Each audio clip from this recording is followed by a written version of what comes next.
بولے خالہ، آپ کو کیسے معلوم؟ دعا نے بتایا تھا؟ انم کے شوق سے پوچھنے پر انہوں نے مسکراہٹ دباتے ہوئے نفی میں سر ہلایا۔ انم الجھی، از مائی بیسٹ فرینڈ، وہ مجھ سے باتیں شیئر کرتا ہے۔ ان کی مسکراہٹ، آنکھوں میں چھلکتی روشنی، انم کو سمجھتے دیر نہیں لگی وہ کس کی بات کر رہی تھی۔ چہرے کے رنگ کے بدلنے کے ساتھ ہی پلکیں بھی جھکی۔ انو، میرے بیسٹ فرینڈ کو اب اپنا بیسٹ فرینڈ بنانے کی تمہاری باری ہے۔ انہوں نے اس کی ٹھوڑی اپنی شہادت والی انگلی سے چھوئی۔ انم نے بس انہیں ایک نگاہ دیکھا اور پھر سے پلکوں کی بے حد کالی جھالر گالوں پر گر گئی۔ کیوں، اسے دوست نہیں بناؤ گی؟ اس کی خاموشی پر شانی نے سنجیدگی سے پوچھا۔ وہ اس سے اب کھل کر اس موضوع پر بات چیت کرنا چاہتی تھی، ایک دوست کی طرح ہمراز بن کر وہ انم کے ڈر کو دور کر دینا چاہتی تھی۔ مجھے مصطفیٰ سے ڈر لگتا ہے، انم نے آہستہ سے کہہ کر اپنا ہاتھ ان کے ہاتھ سے چھڑا کر آپس میں ملا کر مسئلہ تھا۔ اس کی بے چینی، گھبراہٹ، بے اعتباری سب تو چہرے سے ظاہر ہو رہی تھی۔ اتنے ہینڈسم انسان سے کون ڈرتا ہے بھائی؟ شانی نے پھر سے اس کا ایک ہاتھ دوسرے ہاتھ سے چھڑا کر اپنے ہاتھوں میں لے لیا اور ہلکے پھلکے انداز میں شوخی سے بولی۔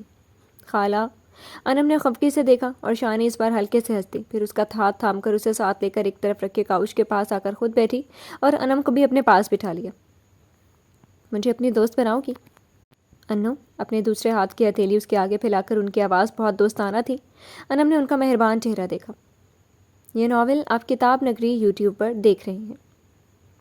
میں تمہاری بہت اچھی دوست بن سکتی ہوں، ایسی دوست جس سے تم اپنے سارے ڈر، سارے خدشات کہہ سکتی ہوں، اور اس اطمینان کے ساتھ کہ یہ باتیں صرف ہم دونوں کے درمیان رہیں گی۔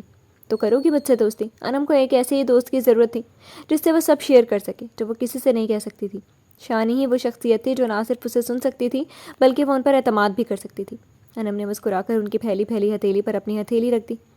گڈ، اب ہم خالہ بھانجی کے ساتھ ساتھ فرینڈس بھی ہیں، تو میری فرینڈ مجھ سے اپنے سارے خدشات شیئر کرے گی، ہے نا؟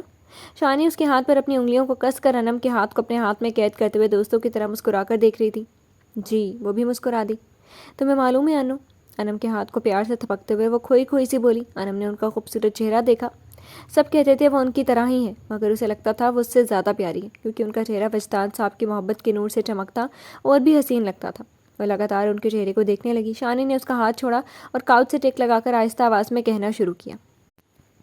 آج جہاں تم کھڑی ہو، جہاں تم اس وقت ہو انو، وہاں ایک وقت شایان بھی تھی۔ ایسی ہی مایوسی اور بے اعتباری، ویسی جھجک، یہی فکر کہ وہ اس شخص کے قابل نہیں۔ وہ بھی قاضی سے بہت ڈرتی تھی، اس سے بھاگتی تھی، یہاں تک کہ اس پر اعتبار بھی نہیں کرتی تھی۔ سامنے سفید رنگ کی دیوار پر لگی پینٹنگ کی طرف دیکھتے ہوئے وہ کہیں اور ہی کھوئی ہوئی تھی۔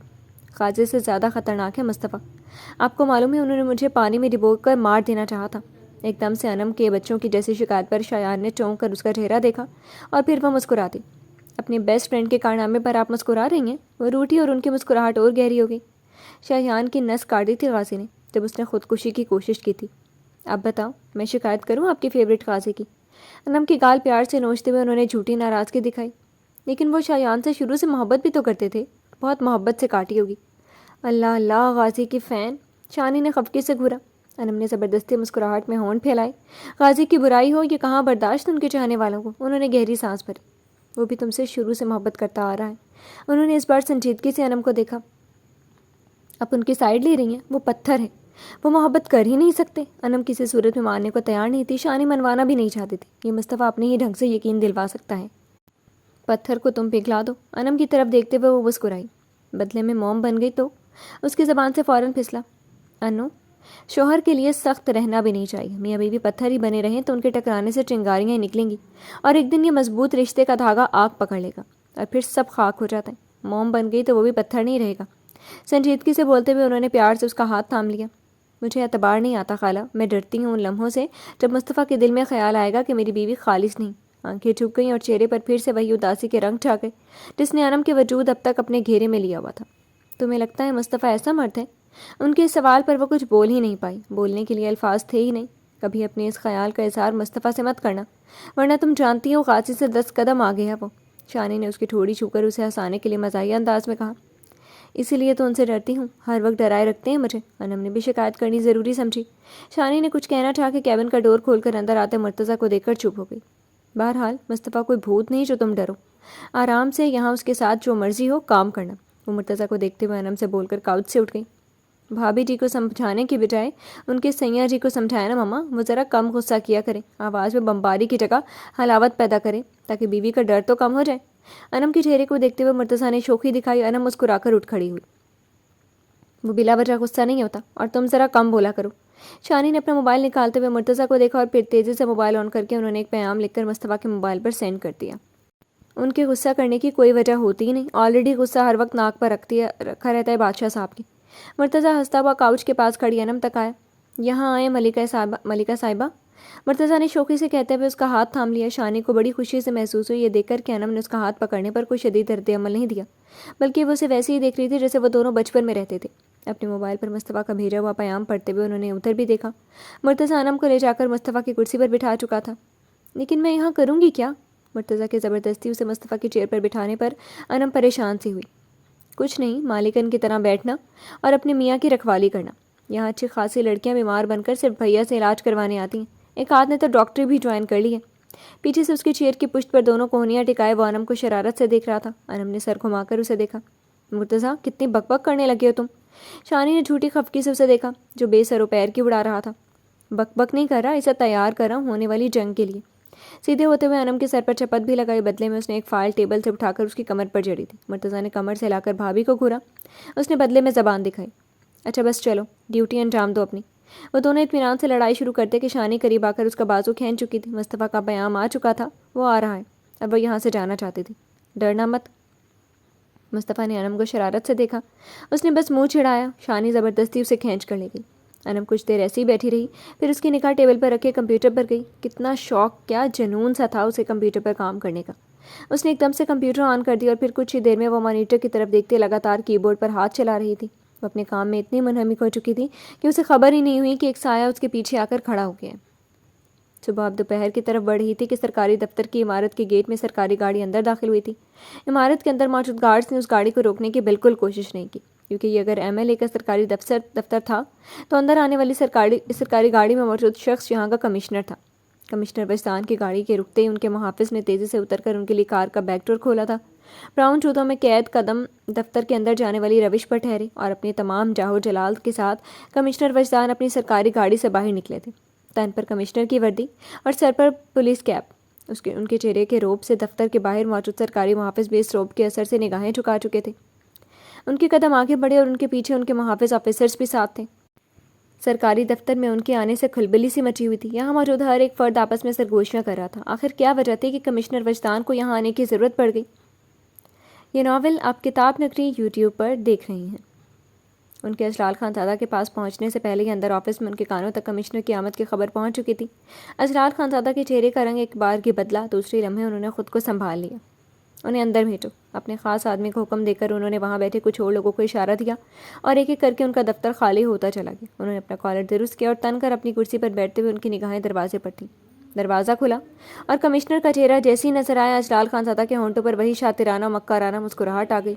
دیکھ لو کمشنر صاحب، ہم کتنے اچھے مہمان نواز ہیں، نہ میرے گارڈز نے تمہارا راستہ روکا، نہ میں نے تمہیں بغیر اجازت کے اندر داخل ہونے پر ٹوکا۔ پل پل اپنی میز کے قریب آتے کمشنر وجدان کے سرد و سپاٹ چہرے کی طرف دیکھتے ہوئے ویل چیئر پر ادھر ادھر ہلتے ہوئے وہ مکاری سے مسکرا رہے تھے، کیونکہ نہ تمہارے گارڈز میں دم ہے نہ تم میں اتنی جرت کہ تم کمشنر وجدان جیسے طوفان کو روک سکو۔ وہ مسکراتے ہوئے آگے بڑھے اور ان کے سامنے رکھی کرسیوں میں سے ایک کرسی کو کھینچ کر اجلال خان زادہ کے سامنے بیٹھ گئے۔ بیٹھتے ہی پیر پر پیر چڑھا کر اجلال خان زادہ کی طرف دیکھا۔ اجلال خان زادہ اسی مسکراہٹ کے ساتھ انہیں دیکھ رہے تھے، آنکھوں میں البتہ آگ کی لپٹ سے لپکتی محسوس ہو رہی تھی۔ دم تو واقعی صرف تم میں ہے کمشنر صاحب۔ وہ ذرا سا آگے ہوئے، دونوں کونی ٹیبل پر رکھی اور انہوں نے کمشنر کی بھوری آنکھوں میں اپنی بھوری شاطرانہ چمک لیے ہوئے آنکھیں ڈالی۔ وجدان اپنی کرسی پر ٹیک لگا کر ان کی آنکھوں میں اپنی سرد آنکھیں ڈالے کاٹدار نگاہوں سے دیکھ رہے تھے۔ لیکن اس دم کا کیا کروں جو میری طاقت کے آگے جھک جاتی ہے؟ تم مانو یا نہ مانو، پاور میرے ہاتھ میں ہے کمشنر صاحب۔ تم آندھی کی طرح آؤ، طوفان کی طرح تباہی مچاؤ، لیکن تم اجلال خان زادہ کا کچھ نہیں بھی اکھاڑ سکتے۔ اپنی بھوری آنکھوں میں غرور کی چمک لیے وہ بولتے ہوئے پھر سے اپنی کرسی سے پشت لگا کر دوبارہ اسی پوزیشن میں بیٹھ گئے۔ اس بار وجدان اپنی کرسی سے آگے ہو کر ٹیبل پر دونوں ہاتھ رکھے اور ان کی آنکھوں میں اسی سرد نگاہوں کو گاڑ کر بولنا شروع ہوئے۔ مجھے تمہاری شاخیں یا تنا اکھاڑنا بھی نہیں ہے اجلال خان زادہ، میں تمہاری جڑ کاٹ رہا ہوں ایک ایک کر کے، اور ایک دن ساری جڑیں کٹ جائیں گی۔ پھر دیکھنا وجدان کی ایک پھونک سے ہی تیرا یہ قلعہ بھی ڈھیر ہو جائے گا۔ بہت برفیلی تھی وہ بھوری آنکھیں۔ ان آنکھوں میں دیکھتے ہوئے اجلال خان زادہ بھی آگے کی طرف جھکے، دونوں ہاتھ ٹیبل پر رکھے ہوئے۔ یہ ناول آپ کتاب نگری یوٹیوب چینل پر دیکھ رہے ہیں۔ جڑیں کاٹتے کاٹتے کہیں تو تھک نہ جائے وجدان۔ ان دونوں کی آنکھوں میں ایک دوسرے کو ہرانے کی خاص چمک شعلوں کی طرح دیکھ رہی تھی۔ وجدان، تیری جڑیں کاٹے بغیر تھک ہی نہیں سکتا، ان کی آواز میں غراہٹ سے تھی۔ اوہ کم آن وجدان۔ اجلال جیسے ان کا مذاق اڑاتے ہوئے پھر سے کرسی سے ٹیک لگا کر پیچھے ہٹ گئے۔ کیوں فلمی باتیں کرتے ہو؟ یہ ریئل زندگی ہے، یہاں کل بھی ہم جیسے لوگ شان سے جیتا تھے، یہاں آج بھی ہم جیسے لوگوں کی ہی حکومت ہے، اور ہمیشہ ہم رہیں گے۔ تکبر سے گردن اکڑی، آنکھوں میں حقارت دیے ہوئے انہوں نے وجدان کے سرد چہرے کو دیکھا۔ فلمیں بھلے حقیقت سے دور رہتی ہوں، لیکن مت بھولو ایک دن جیت ہیرو ہی کی ہوتی ہے، ویلن کو برباد ہی ہونا ہوتا ہے۔ اس بار ان کے ہونٹوں پر زہر بھری مسکراہٹ تھی۔ اجلال دل ہی دل میں تلملائے۔ ہاں لگتا ہے اب تم فلم بنانے کی تیاری میں لگ رہے ہو، ایک کہا لگا کر انہوں نے وجدان کو بھڑکانا چاہا۔ یس آف کورس، سارا پلاٹ تیار ہو چکا ہے، بس ویلن کا انجام لکھ لوں، دنیا کے سامنے فلم آ جائے گی۔ وہ اب سکون سے کرسی کی پشت سے ٹیک لگا کر بیٹھ گئے۔ بھوری آنکھوں میں وہی چمک تھی جو ان کے بیٹے کی آنکھوں میں دیکھ کر خانزادہ صاحب کا خون کھول اٹھ جاتا تھا۔ میں بھی ضرور دیکھوں گا، لیکن ابھی یہ تو بتا دو کہ یہاں آنے کی کیا ضرورت پڑ گئی میرے بھائی کو؟ کیا بھابھی نے بھیجا ہے؟ وہ ایک شاطر سیاستدان تھے، ان کی بات سے بہت صاف ظاہر ہوتا تھا مقابل کو کب کس بات سے بھڑکانا ہے۔ بھلے انہیں آتا تھا، لیکن وجدان کے چہرے پر ایک بھی شکن نہیں آئی۔ یہ رہی میرے آنے کی وجہ۔ انہوں نے ایک اخبار کا رول ان کے سامنے ٹیبل پر پھینکا۔ اجلال خانزادہ نے کچھ نہ سمجھتے ہوئے اخبار کا پھینکا ہوا رول اٹھایا اور اسے کھولتے ہوئے انہوں نے ہیڈنگز پر نگاہ ڈالی۔ اجلال خانزادہ کی پارٹی کے 2 نیتا غیر قانونی اسلحوں کے خرید و فروخت کے جرم میں ملوث۔ ہوٹل کے روم میں یہ ڈیل کرتے ہوئے ان کی تصویریں صاف ظاہر کرتی ہیں۔ اجلال خانزادہ نے آگے پڑھنے کے بجائے وہ اخبار ٹیبل پر پٹک دیا۔ غصے سے ان کی رگیں بھڑکی تھیں۔ دھیرے دھیرے جڑیں کٹنے والی اجلال خانزادہ، تماشا دیکھنے کے لیے تیار ہو جاؤ۔ وجدان ان کی حالت سے محسوس ہوتے ہوئے انہیں آنکھ مار کر کرسی پیچھے دھکیل کر کھڑے ہو گئے۔ اجلال خانزادہ جبڑے بھینچے انہیں شعلہ ور نگاہوں سے گھور رہے تھے۔ اور ایک بات، وہ جانے سے پہلے قدم آگے بڑھ کر ان کی طرف آ کھڑے ہوئے، اور اسے پہلے وہ کچھ سمجھتے وجدان ان کا کالر دبوچ کر انہیں اپنے مقابل میں کھڑا کر دیا۔ اپنی گندی نگاہیں اور اپنی پرچھائی بھی میری شانی سے دور رکھنا۔ تو جانتا ہے کوئی میری شانی کو گندی نگاہوں سے بھی چھوتا ہے نا، تو میں اس کی آنکھیں بھی نکال دیتا ہوں، پھر چاہے وہ کوئی عام آدمی ہو یا تیرے جیسا پاورفل لیڈر۔ یہ ملک، یہ قانون بھی مجھے نہیں روک سکتا۔ اجلال خانزادہ کو اپنی سرخ آنکھوں سے گھورتے ہوئے وہ شیر جیسا غرائے اور ایک جھٹکا دیا۔ اجلال خانزادہ اپنی کرسی پر گر سے گئے۔ یہ ناول آپ کتاب نگری یوٹیوب چینل پر دیکھ رہے ہیں۔ اس سے دور رہنا اجلال خانزادہ، اس کی آنکھوں سے گرے ایک آنسو میں تیری زندگی میں سونامی لا دوں گا۔ چھپ کر ان کا کالر درست کرتے ہوئے آگ برساتا لہجے میں بول کر انہوں نے اجلال خانزادہ کی سرخ آنکھوں کی طرف دیکھا۔ یاد رکھنا، یہ صرف دھمکی نہیں ہے۔ ان کا گال سخت ہاتھوں سے تھپک کر وہ سیدھے ہوئے، اور جس روب اور غرور سے وہ یہاں تک آئے تھے اسی غرور سے وہ ان کے آفس سے نکل گئے۔ یاد رکھوں گا تمہاری دھمکی۔ اپنی داڑھی سہلاتے ہوئے وہ سرخ آنکھوں سے دروازے کی طرف دیکھتے ہوئے زہریلی انداز میں مسکرائے۔ فلم تو اب بننے والی ہے وجدان صاحب۔ خطرناک سی چمک ان کی بھوری آنکھوں میں چمکی اور انہوں نے اخبار کا وہ ٹکڑا پھر سے اٹھا لیا۔ اس کا خمیازہ تو بھگتنا ہی پڑے گا۔ اسی خطرناک چمک بھری آنکھوں سے اخبار کو دیکھتے ہوئے انہوں نے اپنا موبائل اٹھایا اور اب وہ بہت تیزی سے کال ملا کر ادھر سے کال کنیکٹ ہونے کے منتظر تھے۔ جی تو فرینڈس، کیسی لگی آپ کو آج کے ایپیسوڈ؟ کمنٹ سیکشن میں ضرور بتائیے گا۔ پھر حاضر ہوں گے ناول کے نیکسٹ ایپیسوڈ کے ساتھ۔ تب تک کے لیے اجازت دیجیے۔ شکریہ، اللہ حافظ۔